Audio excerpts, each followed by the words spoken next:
Hey everyone, I'm Johanna, yoga and meditation teacher, Reiki master, sound healing practitioner, and sacred cacao facilitator. You're listening to the Vibrational Shift podcast, dedicated to people looking to reconnect with themselves. Together, we'll explore different energy healing modalities, meditations, breathwork, sound healing, and so much more. Are you ready to experience a vibrational shift with me?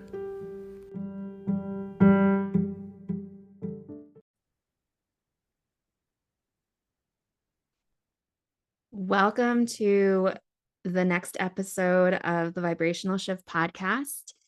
This was actually not originally planned for season 2, but I've had a couple of you all reach out with questions about going on retreat and what does that look like.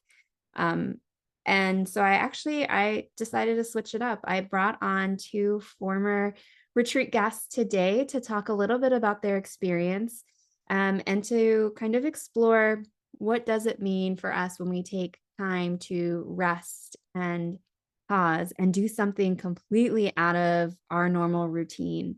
I can't remember if I've shared this before on the podcast, but I actually did a retreat that I went to as a guest earlier in the year, and it felt like it was life transforming for me because as a mother of 2 with a full-time job and all the things, right? When I gave myself the time to pause and just be and let someone else take the reins of what we were doing every day and guiding practices, I didn't have to do any of the brain work for that. It felt really great, right? To have someone else take care of me. And that gave me the space and the time that I needed in order to really be expansive is the main word that comes to mind, which then eventually led to transformation. So I brought Karina and Tonya on today. They were both past attendees on the sacred self-love retreat. And I just want to welcome them in. So welcome in Karina and Tonya. How are you all doing today? I'll let Karina go first. I am doing well. Enjoying the beginning of summer. Trying to maintain my me time, finding ways how I can still maintain that while the kids will be here. But I am doing well. Very happy to be here sharing this little session with you guys and being able to give my own personal experience of a beautiful retreat that I was able to be a part of last year. Thank you. And welcome in, Tonya. Hello, how are you today? Hi, I'm good. I am, to echo some of what Karina said, just trying to find balance that does not exist. And just trying to, I'm glad to be here. I keep thinking about the questions that the thought and reflect on the things that happened during that retreat. And yeah, it was a lot. It was a lot, but I made it and we're here and I met all of these beautiful people. And so I guess I'll give my point of view as we continue. Yeah, well, let's get into it, Tonya, because when I think about the self-love retreat, so for the listeners, we did a self-love retreat last year. It was in Tulum.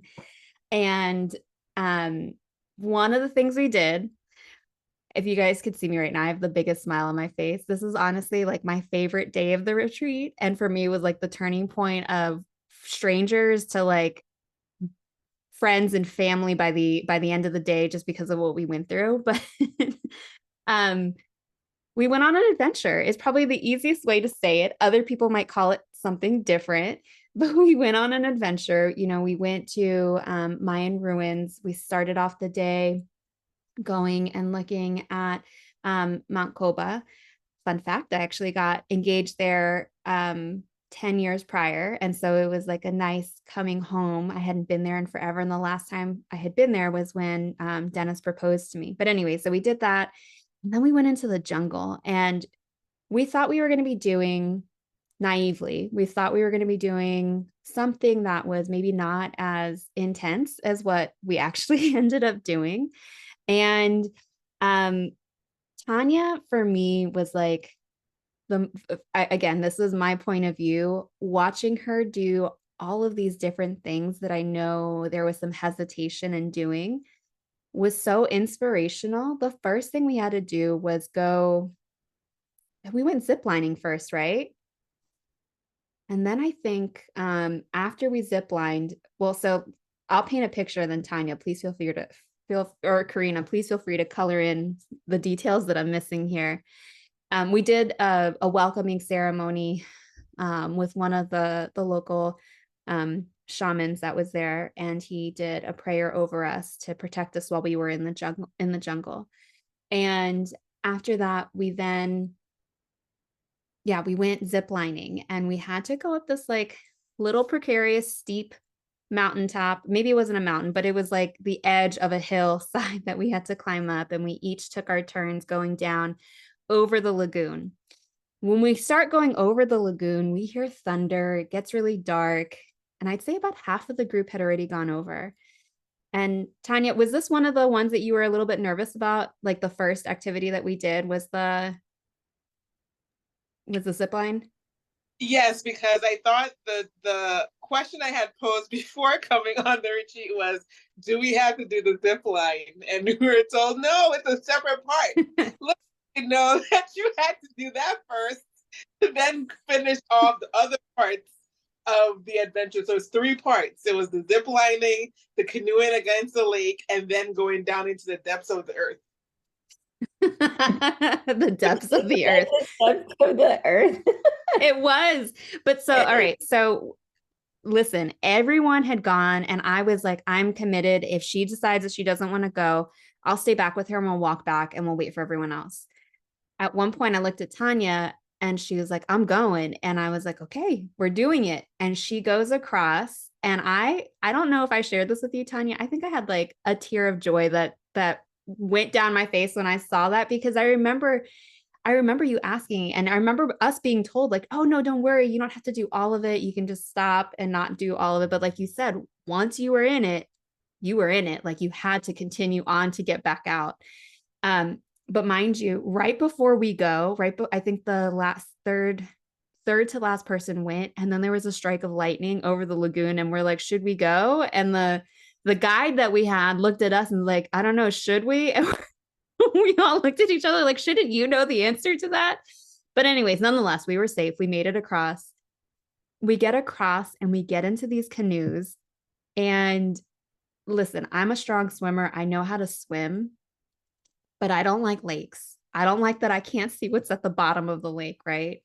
We luckily got in, we got in the boat. Tanya and I both got in the boat with the guide. So he knew how to get us over to the other side. And the rest of our group, they got in two other canoes and they literally drifted off to like the other sides of the lagoon. We made it across, and we kind of looked at that. Like, we were watching everyone else, and I could not stop laughing because I think, Karina, your boat kept going in circles and you guys couldn't get back over to the dock. And then another couple that was that was also on the retreat with us, they were going in circles and they were freaking out, but we didn't know why. And then we get out, like finally, I think it must have been like a good 10 minutes. We waited for everyone to finally get out. And me and Tanya are like hanging out on the dock. We had already gotten out of the boats, the canoes, and we were just waiting. We get out, and one of the ladies that was in the group with us said that the guide mentioned that there were gators. Yeah, there were crocodiles or alligators. I don't know whichever one is there in Mexico. And I freaked out. I was like, well, no wonder you were so nervous in the water, because that can be very terrifying, right? But anyways, everyone made it off. And the last part was to go into the cenote. And we go over, and mind you, this is like, at this point, we've been on an adventure for several hours. And they start putting we already had our harness on, right? So we go to where the cenote's at, and we look down, and it's the tiniest hole I've ever seen. with this straight ladder. And I didn't even look down because Tonya, I was like, for sure, Tanya's not going to go. I can stay up here with Tonya. Like, I'll have someone to hang out with. And you looked at me and you're like, I'm going. I was like, we're going. I guess this is happening. But Tonya, I'd love to ask you, like, what were you thinking when you saw where we were going to have to go to get into the cenote? Uh, at that point, I was like, well, so in echoing on what you were talking about, there were at every single point, there was something that I was afraid of. And so, upon reflection, I feel like I try to, every time I like passed and surpassed a little bit of my fear, but this fear was still lingering. But going down that cenote, I was like, well, let me just try, because I don't like depths, like how you said for the lake. I don't like places I can't see the bottom. But I was like, well, I can hold on to the ladder. My heart was palpitating the whole time. I see this little hole, but I see people going through, and I'm like, okay, we're just going through. And so I got through, got to the bottom, and like you said, all day we had done stuff, because we also, while we were at the first place where you got engaged, we also bicycled. We did all the things. So no one told us, which probably was great. That was probably part of the story and why we became family at the end of it. No one told us we'd be doing all this excruciating physical activity to then have to climb your tail back up this ladder in the depths of the earth. No one said that part. I knew it was going to be a serious adventure for the last leg for the cenote when they started handing out flashlights and helmets. And I was like, whoa, what are we about to do?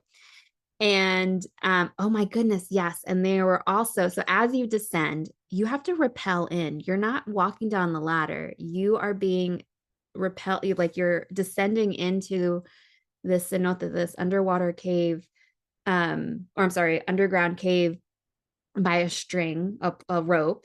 And as you start to descend, I didn't know this because I could hear everyone giggling and laughing. I think I was like the last one to go down, or one of the last ones to go down. A freaking bat came out of nowhere. And I remember like I'd heard you guys, everyone down there again, laughing, giggling, screaming, kind of, but I didn't click until it was my turn to go down. Like, oh wait, there's bats down here, and you need the flashlight so that you can look. And one of the things the guides had told us before we got there, they're like telling us the significance of cenotes, how they were seen as portals to the underworld. I remember as we were going down, I was like, wow, this really is a portal. Like, we're not going to come out the same person that we came in. And one of the most beautiful things for me, I was with the group, but not necessarily, I was there as your retreat leader, right? And so when it was time to go back up, and when Tonya started to go back up, look, this ladder was serious. Like, it was a flimsy rope ladder, something like out of Indiana Jones that you had to climb up to get out. And I think we descended at least 40, 50 feet. And so you're slippery, you're wet. I don't know if you had water shoes on. I didn't. And you start climbing. Tonya started climbing. And at one point you paused, right? You stopped. And I did stop because I was like, I can't do that. I can't do this anymore.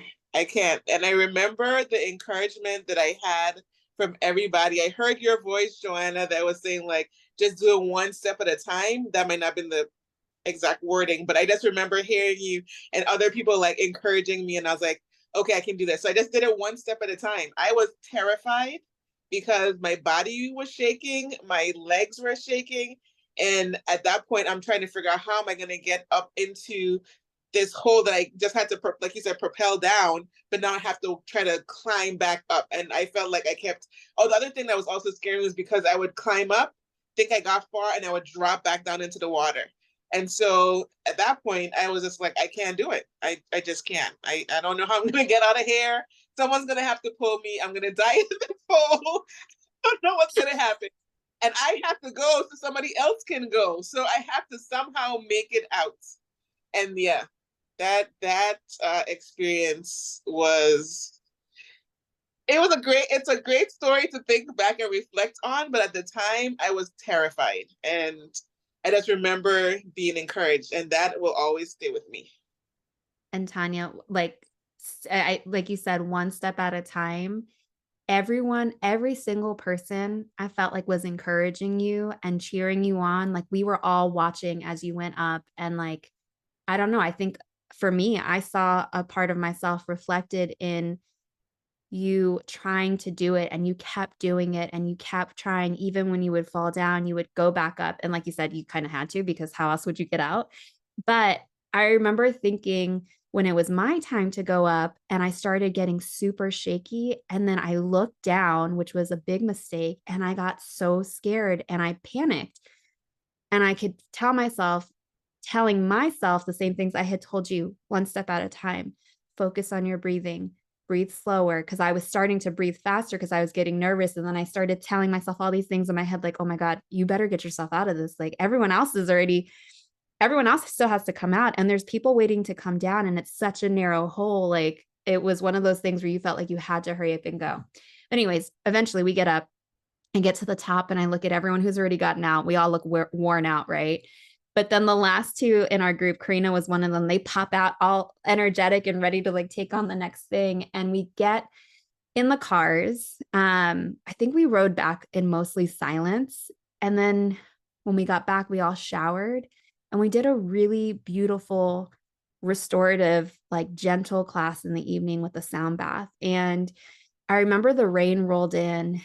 And for me, it again, I like, as the person kind of sitting back and watching all of you have this experience, it felt like we all kind of took that initial feeling of like, I'm here, I'm doing something scary. And then there was this relaxation that settled across the entire group. And we had a bonding experience. We had a bonding moment. And I think about that day a lot.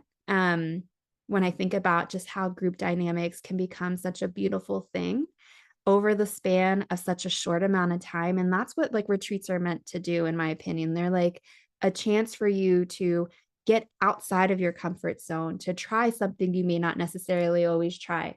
Now, for the retreat we're doing next month, the self love retreat, there is nothing like that because we're not in Mexico, in the jungles of Mexico. But it is meant to be a time to do something maybe you're not that comfortable with. I've had a couple of people reach out about the sensual belly dancing aspect. They're not as comfortable in their bodies, right? And I think it's going to be a great time for those that want to try something new, get outside of their comfort zone, to experiment with something that is different than what they would do. The other aspect and element of a retreat that I think is so beautiful is like when you have that time, like the downtime where you're having those different conversations with people, like heart to hearts with people who you don't know that well, you start to discover things about yourself. And I think about you, Karina, quite a bit because of the transformation you've been on since the last year, since we had some of those heart to hearts and had them as a group and had them individually. I was wondering if there was anything you would like to share about kind of that transformative aspect of taking time to reflect and then making a shift in your overall life. Yeah, I want to, you said something about being in community and having like stepping out of your comfort zone and doing something that you really are not accustomed to doing, taking time for yourself, especially as a mom. And I think that for me, that's what it was. It was kind of a sense of worthiness, like when the kids come in, you just make it all about them and forget about yourself. And then you start feeling all of these unknown emotions, and you think, okay, let me mix up more of my unknown emotions by doing something I would never do and see where that takes me. And I want to say that the retreat was just such, I don't know, like it was just such a moment for me, a moment of literally self-love myself. I didn't have to serve anybody. I was served delicious food. I didn't have to think for nobody else. I didn't have to plan anything. I was just like infused with so much catering to all of my needs, from our eating to our emotional state to yoga to sound bowl to adventurous activities, you know. And I just wanted to quickly say, Tonya, the whole time she was going through these like adventures, she had a big contagious smile and laughter. And I remember I said this in circle, because the beautiful thing about the retreat is that we always sat in circle.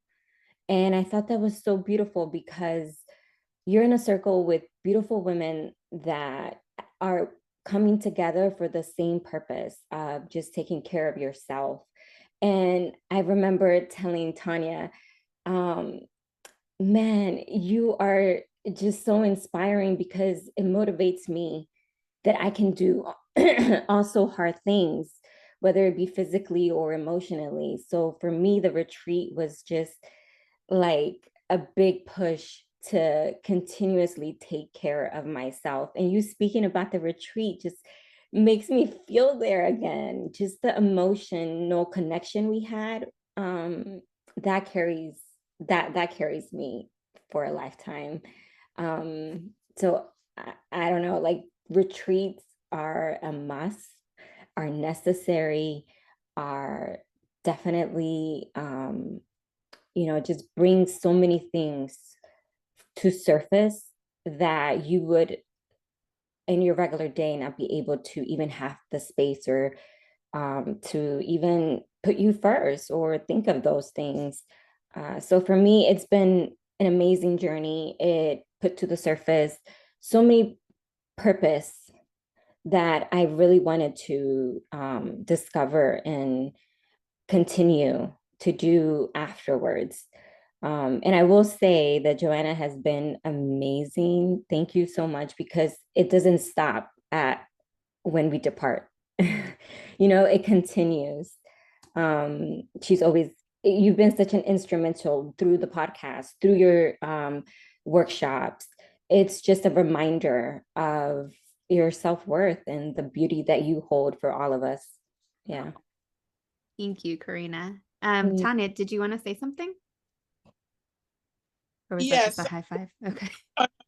Well, yeah, high five to Karina too as well. But I guess I wanted to add on to what Karina was saying. And I appreciate the thoughts, Karina, about doing hard things, because I think what what happens, I think, at retreats is that, or at different workshops, I think who needs to be there is there for a reason. Like there may be some commonalities of themes that people are going through. And the side conversations I would have with people would be just like something that I would be going through. And for Karina and I, that was our first time that we had left our children. Mm-hmm. Um, and that was something that we definitely bonded over, because we had never done that before. And my daughter was younger than Karina's children's, but I love how she would leave the things that she did for her family just to make sure that they knew she was still present, even though she was taking time for herself, sticks with me. And so I always think about, like, when I decide to travel again, that I would want to leave something behind, that I, let them know, my daughter know, like, I am taking care of myself so I could be a better mom for you. But in doing so, here's something to just know that mommy's still here with you. And I always think about that when I see Karina's name pop up in my Instagram or something like that, or we're laughing over something that was shared. But yeah, I definitely feel like as parents, that's one thing that we don't always do. Mothers, I find you that a lot, is that you don't take the time for yourself.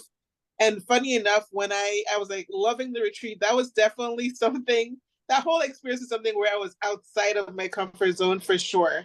Um, I yeah, there was the fact that I was leaving without my, I had gone someplace for the first time without my daughter and she was still a baby. It was the fact that I was the only non-speaking fluent Hispanic person who was in there. That was great because I was like, I could test out my Spanish too. It was also like going to Mexico and being with the people who are there and find out their traditions and so forth, and just observing and respecting that. It was also, like trying these things I had never done before. Let's not even talk about going into uh I can't think of the name of it right now, but that was That the transformative. mescal, that Yeah, the the Tempest. mescal, the sweat lodge. Yeah, Yeah. yeah. That was another thing where I'm like, I can do this. So the whole trip was definitely outside my comfort zone. And so I think that one of the lessons that I learned, even when I had things come up. So when I returned home from the retreat, I was all floating, you know, everything was great. And immediately as I came home, my daughter had an ear infection and was sick, and we had like all this stuff that was going on with her, where she had to end up in the hospital and all this kind of stuff. So yeah, all of that happened right after having the Wow. yeah.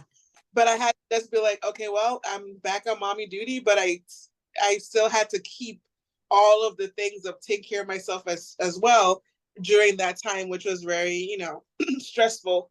And then even at the retreat, which I haven't told you, Johanna, I was like, I'm gonna take I'm gonna bet on myself, and I applied to go into a doula program, so that I would be able to do that, because it's something I've always wanted to do. Well, not always, but that I've been thinking about for a while. And so at the retreat, I was literally sitting there at the table on my phone, typing in and applying for a program to do doula work, which I did training in October, a second set of training, and I've actually been doing doula work since then. So that's one thing that retreat helped me propel me into continuing to bet on myself. And ever since then, I've just been doing things that's just outside of myself. Although, you know, as a Scorpio, that is something that we think about it for a while, but once we make the decision, that's it. So I don't think I shared that with you either, Joanna. But yeah, I definitely was just like, you know what, I'm gonna do this. I can go into the depths of the earth, so I can apply for a program. Oh my goodness, Tonya, I had no idea. That's so beautiful. Thank you for sharing that. I didn't know. And like I said at the beginning, like when we take the time to get outside of our comfort zones by going on retreat and being in a completely new place, in a new environment where the regular demands, like you were talking about, Karina, especially for us as mothers, like you're not worried about what am I going to cook for my meals today? Is this person going to like, is this child going to like this one, but the other one doesn't like this one? And you don't have to do that when you're there. I mean, yes, as mothers, our minds are and our hearts will always be with our children, no matter where we're at. But when we take the time to go on retreat and slow down and have someone else take care of us, it gives us that opportunity to really be expansive and to dream up new possibilities of how you want to live your life. And so, Tonya, I cannot tell you how happy that makes me to hear that like you did that while you were literally on the retreat. And I know that you're not the only one that had a similar experience of taking a bet on themselves and being willing to listen to their heart, to really take that time that we set aside to be listening to our hearts and to going into the heart space. Um, oh, it's so beautiful. And we didn't even talk about the temazcal. That's a whole separate episode. I think you just gave me an idea. I'm gonna have to get some of you guys back on here to chat more about what that experience was like, because that was intense, but it was again one of those experiences that kind of took you to your edge and allowed you to emerge a completely different person. I almost forgot all about that. Tonya was another one during that temazcal, but like I said, we'll save that for a whole different episode. Um, I don't know if you guys had anything else you'd like to say before I close it out.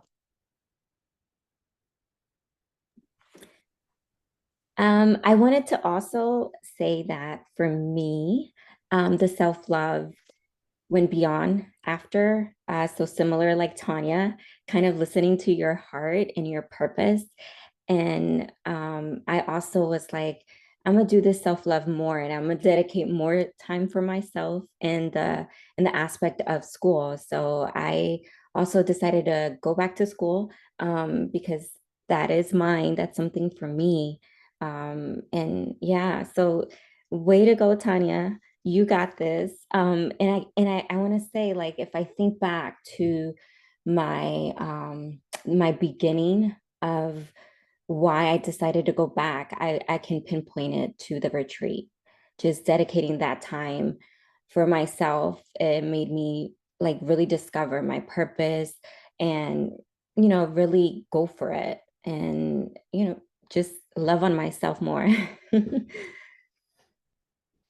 Oh, wow is all I can say, because I knew when I asked you to take some time to chat about your experiences. I've watched from the outside and I've had some of those other conversations, but to hear that some of it had its an initial, like, the thought came while you were away on retreat is just so beautiful to me. So thank you again for taking the time to share your words with the audience, and for taking the time um, to continue to practice your own self love and to carry that forward and to do the things that light you up.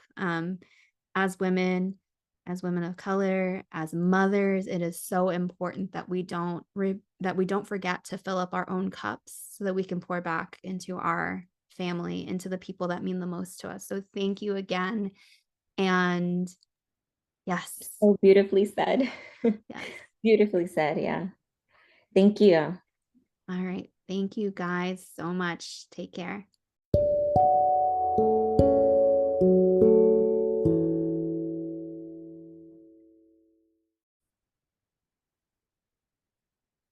Well, thank you so much for tuning in to this surprise episode for season 2. I am incredibly grateful to both Karina and Tonya for taking the time to chat a little bit more about their experience on the self love retreat. So, there are 2 retreats with me this year, one in less than a month, July 13th through the 16th. That's a Thursday to a Sunday, happening at Casa Om Potomac. And we have a little bit of everything in this one. So we'll be doing meditation, breath work, sacred cacao ceremony, sound healing. We have a special pleasure workshop with Cindy Lukin. And we also have a sensual belly dancing workshop with Janelle Cortez of Groove Trips. So if you are interested, please reach out. We have just a few rooms left, a few spots left, actually, and would love to get to know you, have you come join and circle. There's also going to be a fall retreat also at Casa Om Potomac. It's in Martinsburg, West Virginia. This place is so picturesque and breathtakingly beautiful. I hope you'll join me. This one for the fall is November 10th through the 12th. That one's actually more than halfway sold out already. It is, this is going to be my 3rd year in a row running this retreat, and I hope to see you there. What else? Oh, yeah. So for the fall retreat, actually for both retreats, I'm really excited because I'm going to have friend and photographer extraordinaire Brenda Amaya joining to do some empowerment shoots for everyone that joins me on both of these retreats. It's included in the fall retreat as part of your package. And yeah, if you have questions, please feel free to reach out. As always, make sure to rate. That'd be a huge help if you could rate this and subscribe, and to share this podcast with those that you think would benefit from it. And you can find me at Luna Serenity Yoga on both Facebook and Instagram, and at lunaserenity.com. All of the retreat info is on the website. It is lunaserenity.com, and then head over to the retreat section and you can get the information on both of those retreats. As always, thank you for tuning in, and until the next time, bye.